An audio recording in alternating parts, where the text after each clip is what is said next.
fire starters. You can quite often will have something like this. Now quite often when I do this with the Bushcraft group, I will ask my students what they think this is, and quite often they'll say it's a flint and steel. It's not. This is a fire steel, a ferrocerium rod or a ferro rod.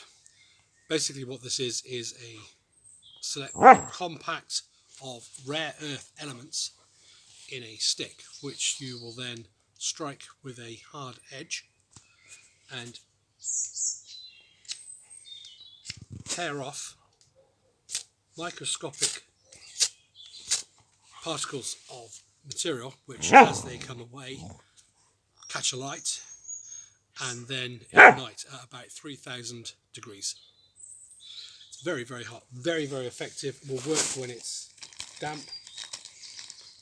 A stick like that is good for at least 12,000 strikes.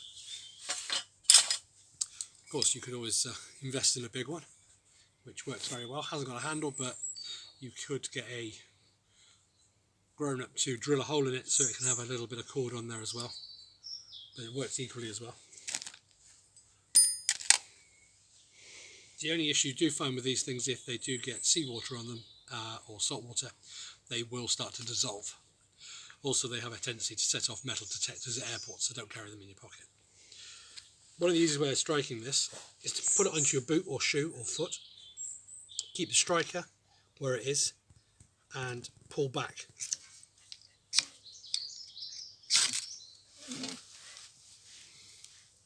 Rather than moving the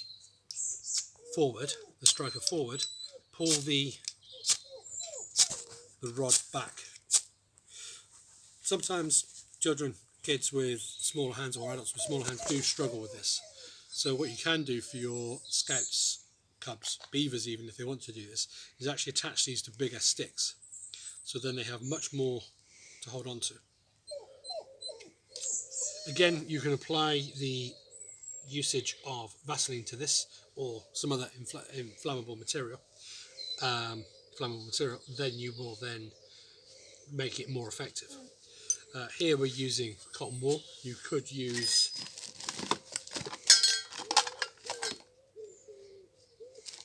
jute string, that's always very effective. But tear it up, make it really fluffy, and again that will work too. But dandelion heads, when they are in season, they will work too. Anything fluffy, but you will need to have that fluffiness surrounded by your other tinder material. So you have your flash tinders, which are the fluffy stuff, then you have your more coarser fibres around it.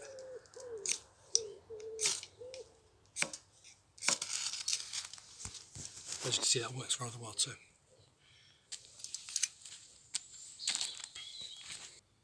So if that's not a flint and steel, what is a flint and steel? Well, that is certainly flint, and these are steel. Now, these will still generate sparks. The sparks that this will generate when the flint cuts off microscopic pieces of steel at a very, very hot temperature. The violence of the slicing off of the pieces of steel there generate temperatures of about 800 degrees, which is still hot, but is nowhere near the 3,000 degrees of the sparks of this. This will pretty much light most things fluffy enough. The sparks from this and this striking together will need something a little bit more prepared. But this is how you would have a fire made before matches. You'd have a piece of steel, you have a flint, and you basically strike one on the other. Incidentally, the flint in your lighter, which I showed you at the start of these videos, is fundamentally a small piece of this, not a piece of rock. Flint is found all over the world, primarily where there's sort of chalky deposits, quite often in the south of England, Dorset, going out towards London, Essex, Kent, that sort of way. We're a bit more limestone based around here in the Cotswolds, so this has sort of been found, and I brought it home. So how are we going to get some fire from this? What we use is an ember extender called char cloth. This is basically cooked cotton or natural fibres, jute, cotton, linen, not anything with any plastic in it, and it's cooked cloth. We can probably show you to do this in a different video in the future. So what you're doing with this is you're placing a small amount of this on top of your flint, and then using your steel to catch those sparks.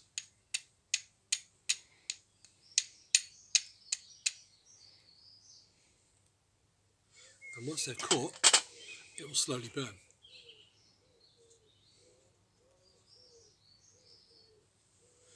If you can see that. Just to illustrate how hot that is, there's the cotton wool.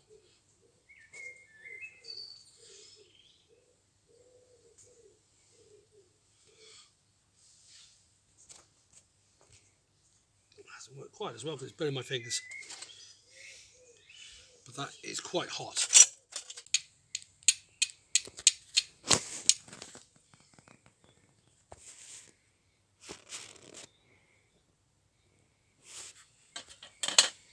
So as that slowly burns, you can apply that to your tinder bundle in the centre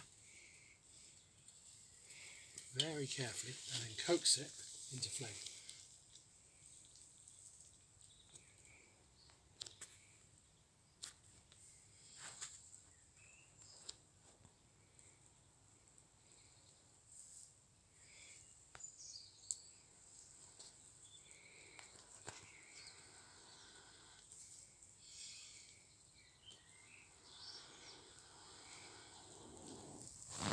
Thus.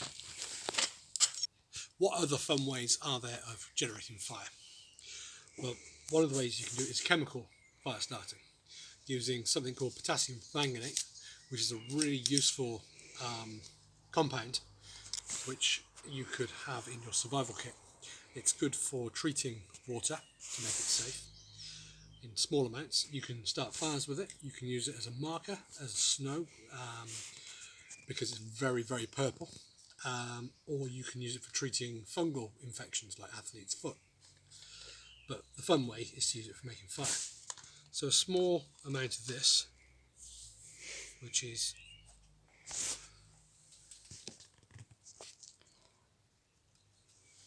rather strange looking, combined with glycerin, which is basically, in this case, sugar, a sugar compound.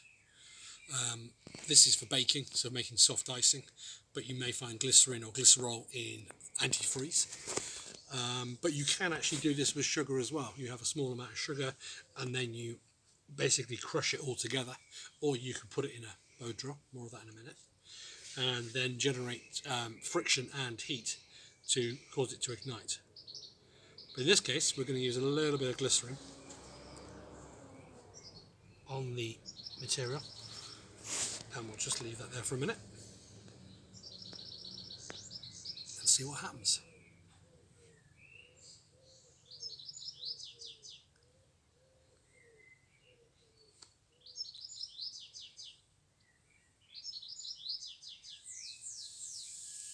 And there we go.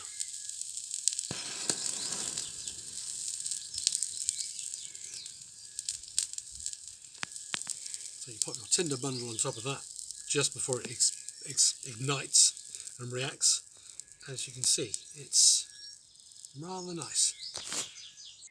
Another fun thing you can do is using fine wire wool and a battery. These are 9-volt batteries, which ironically you tend to find in smoke detectors. So So what I'm doing here is placing my fine wire wool inside the cotton wool there, and then just basically short-circuiting the battery by pushing them in together. As you can see, that will then ignite. It's rather pretty and rather beautiful.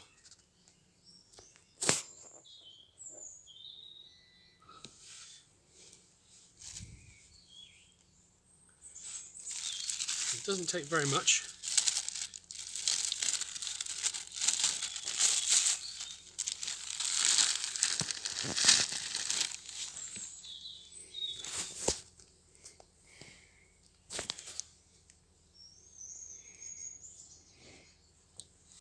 So one of the most primitive ways of making fire is basically rubbing two sticks together. This time one of them isn't a match. What we have is the principle of a bow drill. This is the bow, that is the drill, that is the hearth, that is the baseboard, that is the bearing block.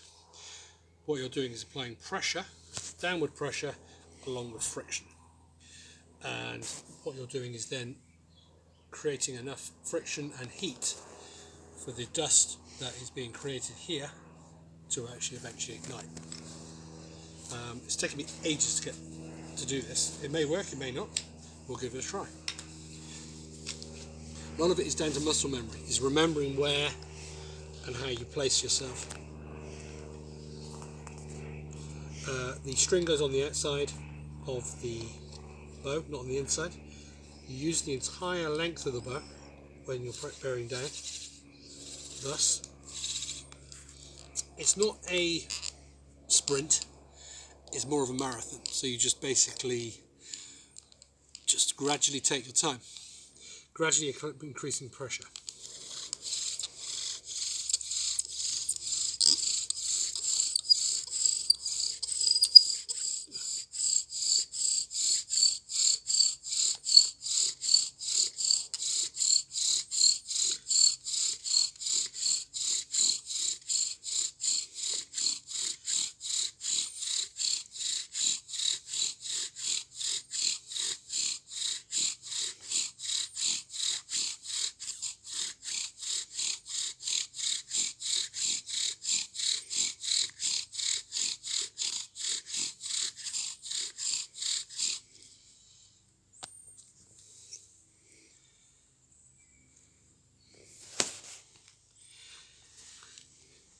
So that we have our ember just in there. We have to treat it very gently. So at this stage, we're just waiting for that to get all together, coagulate, before doing anything else. So we'll just let that smoulder for a little bit longer, just so it actually gets itself nice and stable. The materials we're using, the base board I think was a piece of willow, and the drill itself was a piece of hazel, but I've had success with ivy on the base, willow as the drill piece. I mean, whatever works. It needs to be dry, it needs to be reasonably well seasoned, but I mean, by all means practice with pallets and willow. It works very well. As you can see now, that is getting together quite nicely there.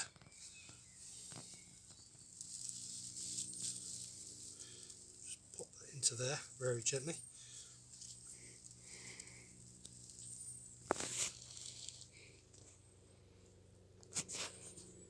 Just gently blow.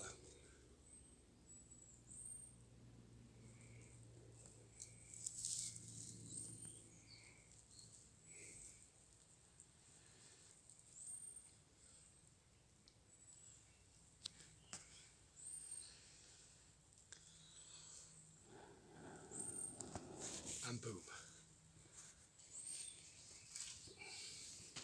And there we have it.